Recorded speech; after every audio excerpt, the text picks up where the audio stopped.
आज से आपके लिए डेली 3 डिक्टेशन बोला करूँगा सुबह दोपहर शाम। चैनल को सब्सक्राइब करने लाए। यह डिक्टेशन 80 शब्द प्रति मिनट होने वाली है। 5 सेकंड बाद स्टार्ट होगी। स्टार्ट।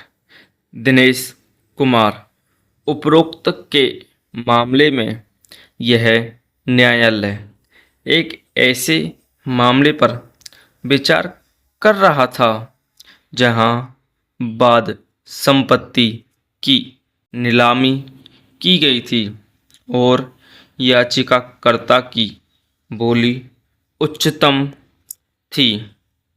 उसे समझौते की शर्तों के तहत बाद संपत्ति दी गई थी।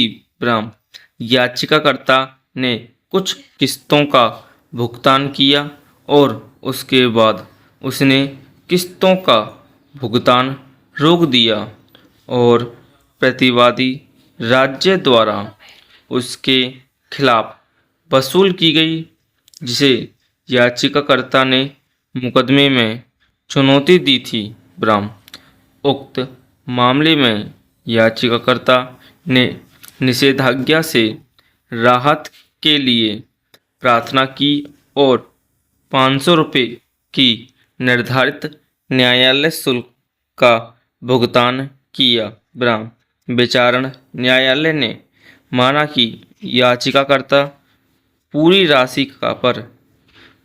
पर न्यायालय शुल्क का भुगतान करने के लिए उत्तरदायी था, जिसे उससे वसूला जाना है। ब्राह्म विचारण न्यायालय के शीर्ष निष्कर्ष की अपीलीय न्यायालय के साथ साथ रिट याचिका में इस न्यायालय द्वारा पुष्टि की गई थी।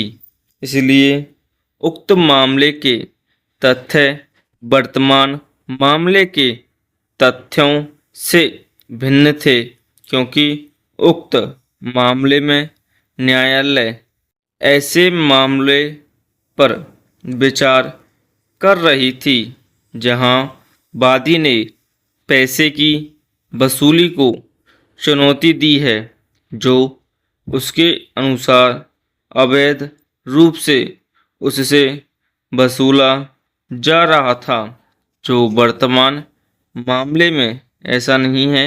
ब्राह्म पैरा अजीजुर रहमान, उपरोक्त मामले में इस न्यायालय ने पैरा 6 में एक विशिष्ट निष्कर्ष दर्ज किया कि दी गई राहत घर के कब्जे की वसूली के लिए है, जिसकी कीमत 4 लाख रुपए थी।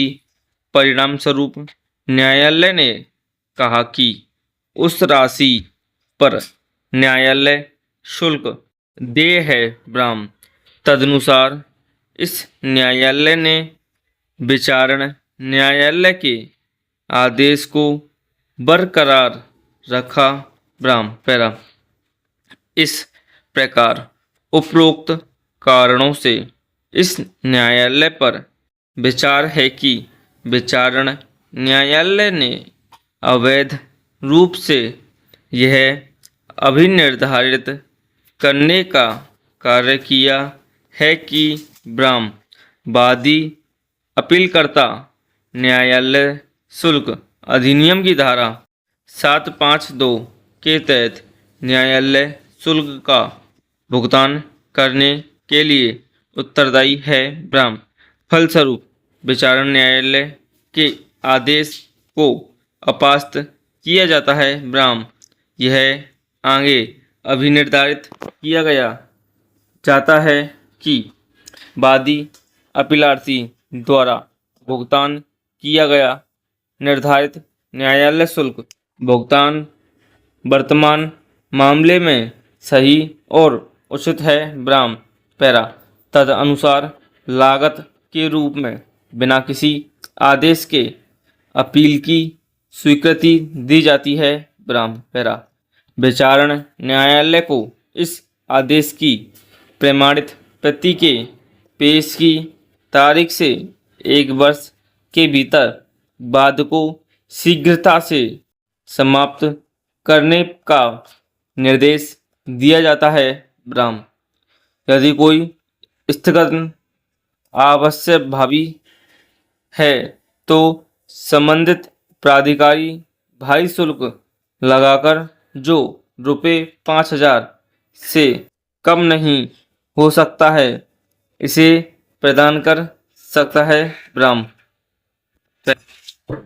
उक्त मामले में बाद संपत्ति को मूल स्वामी द्वारा वादी को बेच दिया था और बाद में मूल स्वामी की तुलना में प्रतिवादी का कब्जा अनुज्ञप्तिधारी का था। ब्राह्म वादी द्वारा संपत्ति की खरीद के बाद उसने अनिवार्य व्यादेश के लिए एक मुकदमा दायर किया और न्यायालय शुल्क अधिनियम की धारा 74B के तहत प्रदान किए गए न्यायालय शुल्क का भुगतान किया। ब्राह्म विचारण न्यायालय ने पाया कि वादी यथामूल्य न्यायालय का शुल्क भुगतान करने के लिए